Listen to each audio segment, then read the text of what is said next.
Hello दोस्तों। तो आज हम आ गए हैं एक और कहानी के साथ। यह है पुष्पा की कहानी। तो आइए शुरू करते हैं। एक औरत और चारों तरफ सिर्फ पानी। तेज बारिश और उफनती नदी ने पूरे गांव को समंदर में बदल दिया था। घर बह चुके थे, रास्ते डूब चुके थे और मोबाइल सिग्नल तक जवाब दे चुके थे। हर तरफ बस सायरन बज रहे थे। जगह पर रहो, सतर्क रहो, जहां हो वहीं रहो। लाउड स्पीकर से बार बार अनाउंसमेंट हो रही थी कि कोई भी पानी में ना निकले। रेस्क्यू टीम सबकी मदद के लिए पहुंच रही है, लेकिन पानी का स्तर बढ़ता जा रहा था। लोग अब किसी के इंतजार में नहीं बैठ सकते थे। रेस्क्यू टीम ने ज्यादातर गांव वालों को बचा लिया था। घायल लोगों को अस्पताल भेज दिया गया था। हर घर में जाकर टीम चेक कर रही थी, पर एक ऐसा घर था जहां अब तक कोई नहीं पहुंचा था। वो घर था पुष्पा का। वो अपने बेटे बल्लू के साथ अकेली रहती थी। उसका पति महेश शहर में नौकरी करता था। गांव में बाढ़ की खबर सुनकर महेश परेशान था। वो अपनी पत्नी को कॉल कर रहा था, लेकिन नेटवर्क न होने के कारण बात नहीं हो पा रही थी। उधर पुष्पा घर में फंसी थी। वो एक ड्रम के ऊपर बैठी थी जो धीरे धीरे पानी में डूबता जा रहा था। उसका बेटा बल्लू बाढ़ आने से पहले पड़ोस की एक महिला के बच्चे के साथ खेल रहा था। उसे अब अपने बेटे का भी कुछ पता नहीं था। धीरे धीरे रात हो चली थी। रेस्क्यू टीम को लगा कि गांव खाली हो चुका है। पुष्पा सुबह से चिल्ला चिल्ला कर थक चुकी थी। बचाओ, कोई है क्या?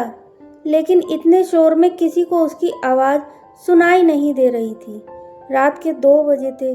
सायरन की आवाज़ भी बंद हो चुकी थी। रेस्क्यू टीम अब वापस जाने की तैयारी में थी। तभी किसी की तेज रोने और चिल्लाने की आवाज़ आई। वो महेश था। वो रेस्क्यू टीम से झगड़ रहा था। मेरी पत्नी और मेरा बेटा कहाँ है? टीम ने समझाया कि रात बहुत हो गई है, सुबह फिर से ऑपरेशन शुरू होगा। महेश को कहा गया कि अस्पताल जाकर देख ले, शायद पत्नी या बेटा वहाँ हो। महेश अस्पताल पहुँचा। हर कमरे में पागलों की तरह ढूंढता रहा। अचानक उसने बल्लू को देखा। वो अपने दोस्त के साथ बैठा खेल रहा था। बेटे को सही सलामत देखकर महेश की आंखें भर आईं।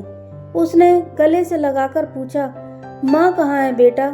बल्लू बोला, मुझे नहीं पता पापा। जब पानी आया तो आंटी मुझे लेकर यहाँ आ गई। महेश घबरा गया। उसे पता था पुष्पा तैर नहीं सकती। उधर पुष्पा उस ड्रम पर बैठी थी, भूख से बेहाल, थक चुकी थी। पानी में उसे एक बिस्कुट का पैकेट दिखा।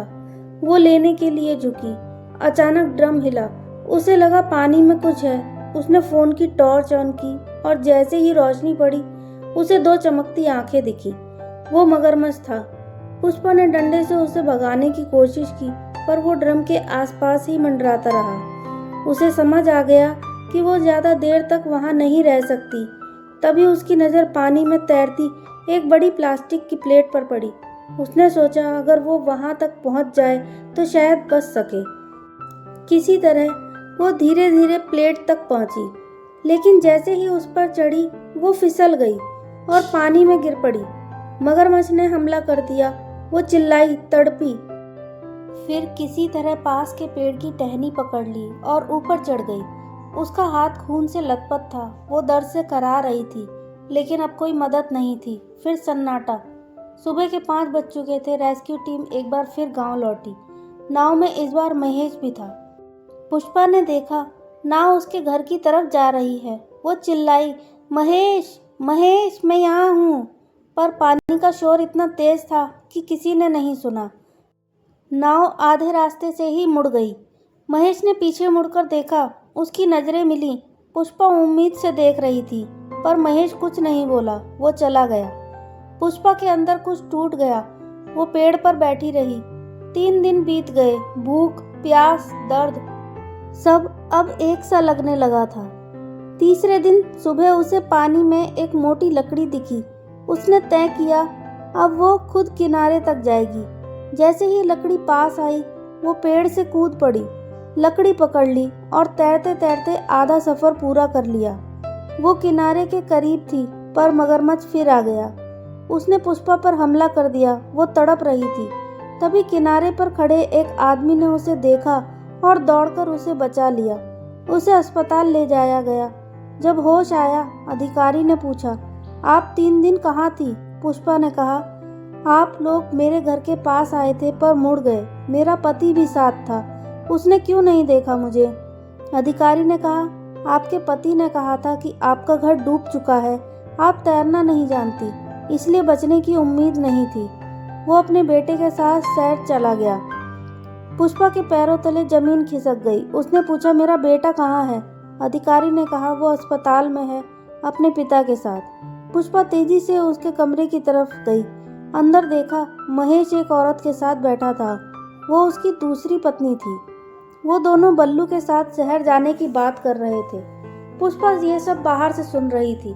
उसकी आंखें गुस्से से लाल हो गईं। वो दरवाजा खोलकर अंदर गई। पट्टियों से लिपटा शरीर पर आवाज में तूफान था। मर चुकी थी मैं, देखो जिंदा हूँ। महेश सन्न रह गया। दूसरी औरत पीछे हट गई। पुष्पा ने बेटे को देखा। वो मासूम सा सब समझे बिना माँ की तरफ भागा। पुष्पा ने उसे गले लगा लिया। आंखों से आंसू बह रहे थे, पर अब उसके अंदर डर नहीं था। जिस पति के इंतजार में उसने 2 साल बिताए, आज वही उसे अकेला छोड़ गया था। पर अब पुष्पा कमजोर नहीं थी। उसने सब झेल लिया था, बारिश, बाढ़, मगरमच्छ और धोखा। अब वो सिर्फ अपने बेटे के लिए जी रही थी, क्योंकि पुष्पा अब डरना भूल चुकी थी। अगर आपको ये कहानी पसंद आई हो तो प्लीज़ वीडियो को लाइक कीजिए और चैनल को सब्सक्राइब कीजिए। मिलते हैं अगली कहानी में। धन्यवाद।